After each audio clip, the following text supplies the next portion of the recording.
also going back to India. You're one of the not so popular people in the Indian media, at least, or whatever I've read. I'm not sure why that is, but India has one of the largest youth populations in the world right now. I think over 300 million Indians are between the age of 10 to 24. I have a huge problem with what I would call mainstream media. Okay. But quite the opposite in social media. Well, yeah, India only has one media, mainstream media. No, India has a big social media. Social media. Yeah. Social media is big. Yeah. And when you, most of my audiences when I go are young people. And the reason they're young, these people in colleges and ashrams, and they're well-educated type young people. And the reason they are attracted is because they're not the ones sitting and reading newspapers. They are looking at, they're tweeting, they're on Facebook, and so the type of discussion that goes on in social media is quite different from the mainstream media. Absolutely. And the social media people are in fact hitting out at the mainstream media, and this is a clash between social media and mainstream media also. That's a very serious clash in India. So I would ask, because specifically in India, and I'm going to talk about mainstream media, journalism is seen as a Western concept. It started off, and it's something that has gone to the rest of the world. Now, does Hinduism within itself present an alternative to Western journalism? Is there something? No, I'm not aware. I mean, the big era of Hinduism was before these technologies existed, before the technology, because the journalism is based on the technology of printing and electronics and things like that.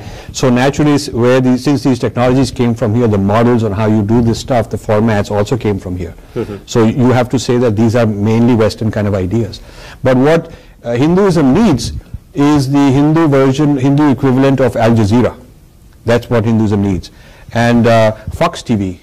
You see, in the United States, people will hate Fox and they will hate the Christian right, the liberals will, but the point is they get a seat at the table. You definitely invite one of those guys. You don't sort of say, you don't dismiss them in such a way that they are not entitled to because they're evil people. You don't do that. They have a seat at the table.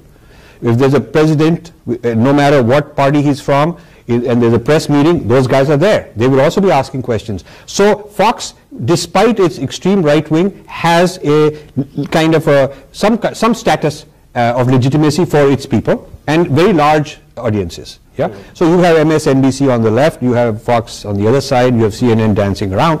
You have these media alternatives. Al Jazeera is becoming very mainstream. There is nothing like that Hindus have produced. You have some channels for one guru, but they're not broad channels. They're just one guru particular channels. That's not enough. Why do you think that is? I think it's lack of vision. I mean, it's lack of vision. This is the sort of thing that the big Hindu political leaders and the people who speak for Hinduism as big, huge, I'm just an entrepreneur, I'm just one man. But the people who got big armies and huge funding, they ought to have by now created an Al Jazeera. There is absolutely no reason not to do that. And get very professional people, pay them good salaries, get people with good experience from good colleges, and create that kind of media. There's no reason not to, and I would think that it would actually be a commercial success.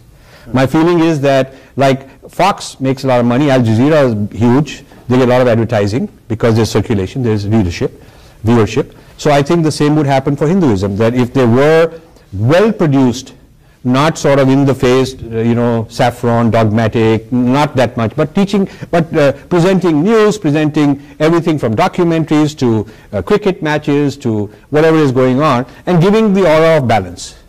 This is the subtlety, nuance that Hindus need to develop, rather than too much one-sided in the face.